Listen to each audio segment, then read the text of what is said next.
মা খাদিজাতুল কুবরাকে কবরে রাখার পরে নবীজি কবর পারে বসে আছেন, মাটি চাপা দেওয়া হয়েছে, নবী বসে আছেন। সাহাবায়ে কেরাম বলে, ইয়া রাসূলুল্লাহ, অনেকক্ষণ হয়েছে, এবার আসেন ঘরে। নবী বলছেন, ও আমার সাহাবা, যিনি শুয়ে আছেন উনি আমার দুঃখের দিনের বন্ধু, আমার অসহায় সময়ের মধ্যে উনি সহায় হয়ে পাশে দাঁড়িয়েছেন। সবাই যখন আমার উপর আঘাত করছে, এই আঘাতের রক্তটা উনি মুছিয়ে দিয়েছেন, উনি আমার জন্য একটা শক্তি হয়ে দাঁড়িয়েছেন। আমার খাদিজা, আমার স্ত্রী, তোমাদের উম্মাহাতুল মুমিনিন। ইয়া রাসূলুল্লাহ, একটু ঘরে আসেন।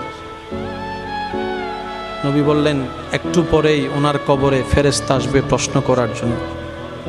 আমি নবী বসে আছি, আমার খাদিজার প্রশ্নের উত্তর আল্লাহর হুকুমে খাদিজার পক্ষ হয়ে আমি নবী উত্তর দেওয়ার জন্য।